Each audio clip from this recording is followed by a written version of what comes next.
Nadia stood stunned, watching what was happening, while her children stood with clear enjoyment, observing this circus unfolding before them.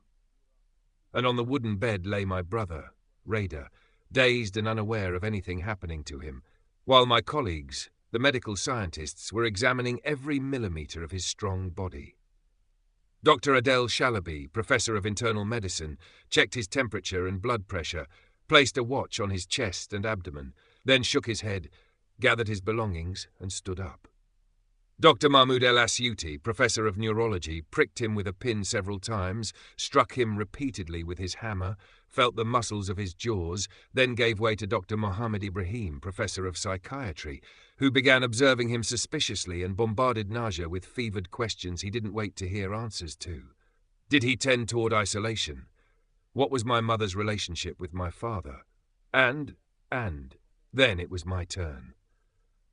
I reached out with a giant syringe and drew 10 centimeters of blood from his arm, placed it into a test tube containing an anticoagulant substance, and handed Dr. Allah, my student, a long list of tests to perform when he returned to the lab in Cairo. Then I went out with them to the courtyard and seated them randomly around the cups of black tea my brother's wife had prepared.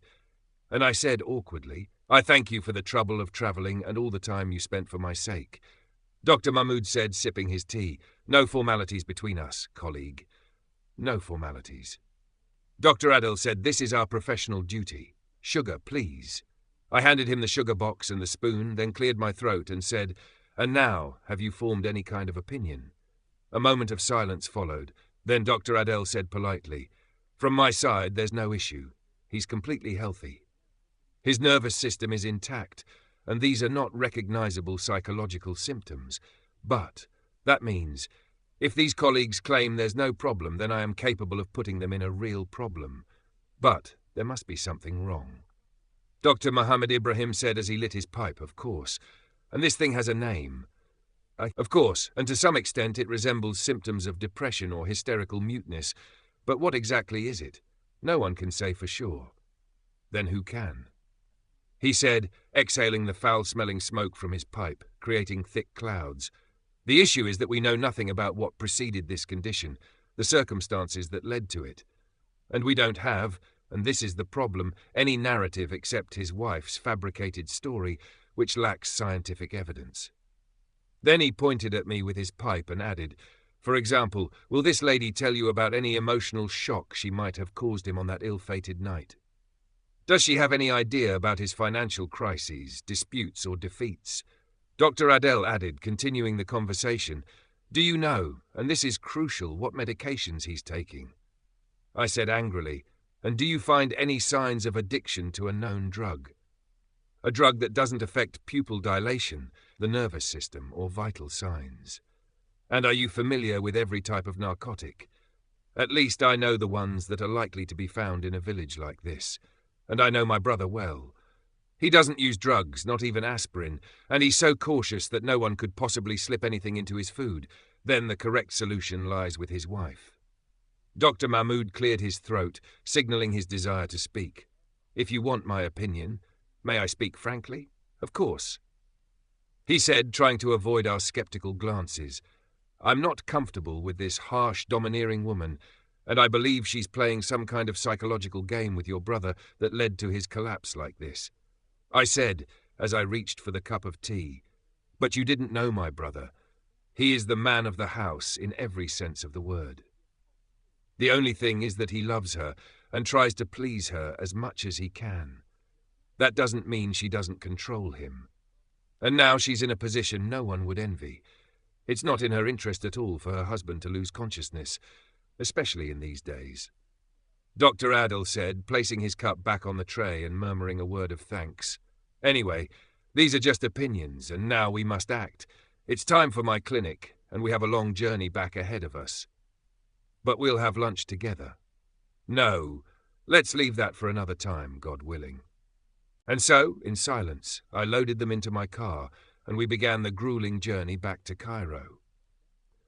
I was embarrassed in front of them and didn't dare tell them that their examination of my brother and their opinions had only made things worse. that what they offered me wasn't even worth the cost of the gasoline I had wasted on this dreadful trip. I had placed my problem in the hands of 3 of the top medical minds in Egypt, only for them to return it to me saying, "It's your problem." What a terrifying feeling. So I am alone, completely alone. At the entrance of his clinic in Bab el-Luke, Dr. Mohammed Ibrahim got out of the car amid a flood of my grateful thanks and headed for the door. Then he seemed to remember something and came back to me, leaning in through the car window and whispering, "Do you know?" "What?" "If I were in your place, I'd think more seriously about the legend of El-Naddaha. Has it not crossed your mind that your brother may have been called by El-Naddaha?" I returned to the village, absent-minded, and night had already spread its heavy darkness, a darkness I had never known in Cairo, a thick, sticky blackness that choked the breath, and my car's headlights could not pierce it. I reached my brother's house and knocked on the door. Nadia let me in, her face showing signs of paleness, and she asked me anxiously, "Well, what did they say?" I shrugged hopelessly, then said distantly, "Nothing, just a psychological condition, nothing more." "Didn't they advise you of anything?" "Things that only concern doctors." "But why are you asking?" She said with a meaningful urgency, "I feel like tonight is the night." "The night for what?" "The night of departure. Listen to me, Nadia. We're not going back to this again. I won't speak, come inside and see." I followed her warily as she carried the kerosene lamp, her shadow falling long, solemn and frightening behind her. With her, I entered the bedroom, but Reda wasn't in bed. "Then where is he?" She pointed with a trembling finger toward the window overlooking the dark southern field. There he stood, gazing into the darkness, his back to us, completely unaware of our presence. I approached him slowly and placed my hand on his shoulder. He didn't move, didn't react. His eyes were fixed and mute, and there was a tremble in his lips as if he was preparing for something. "Did you see? Ever since the doctors left, he's been like this," I said impatiently. "So what's the problem?" "He's just sick. That's all." She pursed her lips in difficulty and said, "They all go through the same thing. He's waiting for the second call." "Najat, there's no need for nonsense." Then I got up and went to my bag, which I had forgotten in his room. I took a syringe from it and asked her for water. In those happy days before the invention of AIDS and viral hepatitis, we used to boil glass syringes. Then I broke an ampoule of phenobarbital and took his arm and emptied the contents of the ampoule into his vein. He didn't resist, as if the needle were piercing someone else's veins. After a short while, his eyelids began to droop and his body relaxed. I looked at her with relief and said, "There you go. He'll sleep soundly until morning." "Are you sure?" "Of course. Even his caller won't be able to wake him." We worked together to lay him down on the bed. Then I gathered my things and was about to leave. She didn't try to ask me to stay with him, and I wouldn't have accepted even if she had. Outside, the pitch darkness was all around, and the sound of the field insects rose in a monotonous rhythm. I shut the car door and started the engine. Was that strange sound coming from the engine or what? No, it wasn't the engine. That sound was coming from far away, from the southern field. A deep, soft sound as if a woman were moaning, slowly, with emphasis on the syllables of the call. "Rah! No, that's not what she's saying." I turned off the engine to hear more clearly. Yes, I could almost swear that the voice coming from the darkness, from the distant fields that no human dares walk through at night, no matter how many lamps they carry, that voice was repeating with feverish insistence, "Rida!" Other patients. And now you must admit that I have an unusually strong nerve, and that my faith in science is unshakable, because, quite simply, after all that I heard and saw, I was not shaken at all. I returned to our home to sleep. I can't imagine what kind of fool I was in those days. But early in the morning, I didn't forget to pass by my brother's house to ask his wife how he was doing. Her face lit up as she said, "Thank God." He didn't wake up during the night? The caller called him several times, and he kept turning in bed, but he didn't get up. Wonderful. She said to me with a distant look in her eyes, "Why don't you give him that medicine, the injection, every night?" Not a bad idea, but it's not a solution at all. It's not a victory for a person to live his life under the influence of phenobarbital just so he doesn't hear the voice of the caller. And besides, it's a crime. A crime to push someone into addiction just so you can feel at ease. But what can we do to stop him from running away? I smiled in pity, bid her farewell, and left. As expected, news of my return to the village spread like wildfire, and immediately the narrow courtyard of our house filled with villagers who came carrying their pains on their shoulders, and mothers suffering from their children's diarrhea, and teenage girls troubled by freckles on their cheeks. The truth is, every living soul in the village searched his body for some ailment that would justify his presence for an examination. And of course, I didn't complain or charge a penny, because this is the unquestionable right of my village folk. This reminded me of my early youth as a rural clinic doctor. In the room to the right of the entrance to our house, I prepared something like a small outpatient clinic, and began practicing the secrets of my noble profession, while my sister started preparing tea for selected samples of the visitors. By afternoon, the pressure of work had eased and I had finished, so I decided to go up to my room to rest, in preparation for visiting my brother Reader at night. The door opened and 3 hesitant-looking men entered. The eldest of them said to me, "We need you for a house call, Doctor." I smiled and nodded. "Can this be postponed until the evening, please?" He said it in a deep voice, closer to a command, and they exchanged suspicious glances among themselves. These men are hiding something fishy, and as usual in movies, one of them has been shot during a battle with the police. But this isn't a movie, so I tried once more to dodge. "You have the health unit. Any amount you want." They were determined.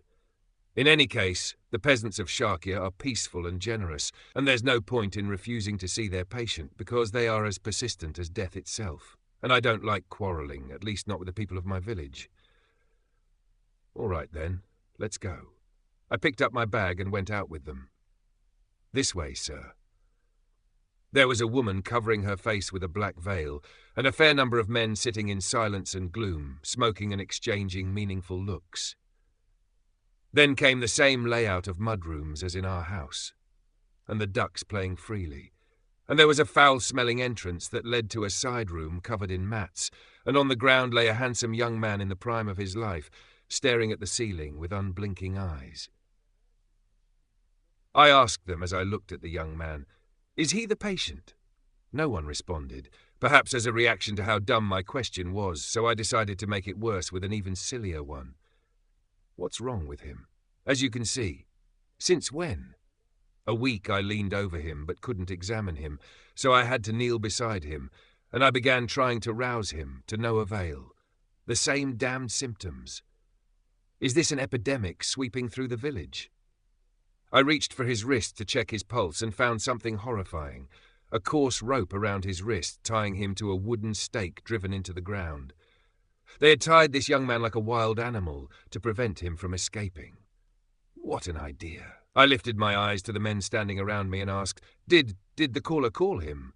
They exchanged looks of appreciation toward me. Then the eldest of them said with a pleased expression, "His mother says so. You heard her." "And why did you summon me then?" "So you can confirm it or deny it." "Prove this? And how can I prove it when I don't believe a word of it? In what scientific book can you find an accurate description of the symptoms of the Naddaha illness?" I looked at the tired young man in awe. It's a terrifying legend, and the idea of this brutal restraint adds more horror to the horror.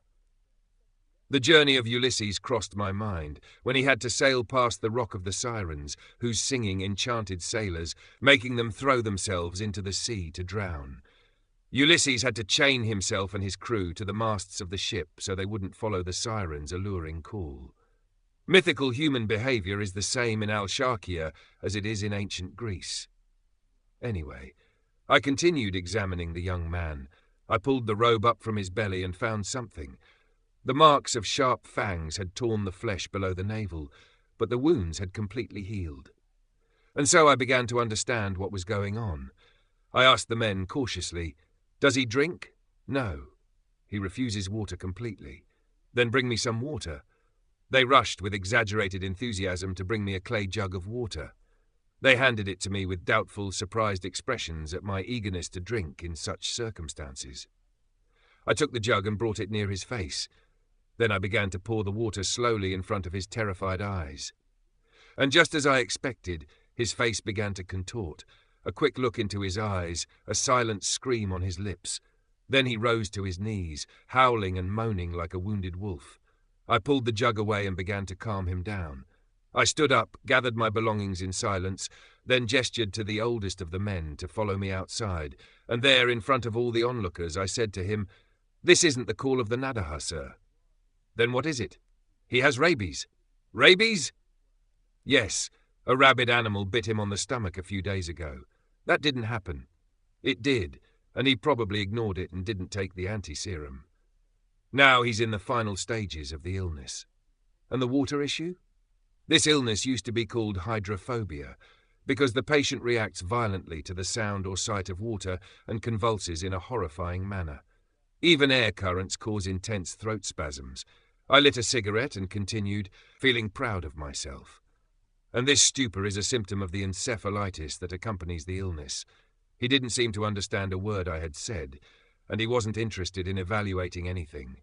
All he wanted to know was, what should he do? "He must be transferred immediately to one of the fever hospitals in Zagazig." "But, immediately. His chances of survival are less than 50% by grace, but we must try. But immediately. This boy's life is now in your hands," one of them said harshly and defiantly. But his mother heard the Naddaha doctor. I turned to him in anger and shouted, "If you believe in the existence of the Naddaha, that's your business, but this boy has rabies. Do you understand that? And he won't live to see next Friday's prayer. So what should we do? Glory be to God. I told you, the fever hospital. And there were side discussions full of utter stupidity and ignorance. It was clear they wouldn't take him anywhere, and that I'd have to report to the station that they were detaining a critically ill patient. But deep down, I wished I could find an explanation for my brother's condition with such speed and ease. I know that no one has survived rabies in the history of medicine to this day, but my urge to find a solution for my brother was overwhelmingly strong. The discussions ended, and then the oldest man stepped forward and shook my hand firmly. "Thank you, doctor." "Now, how much is your fee?" I asked for an outrageous amount because I felt it was my duty to take revenge on these fools. Yet he paid it willingly and ordered one of them to escort me back home. Before I left, he said to me, "I advise you to believe in the Naddaha, because she only calls those who don't believe in her."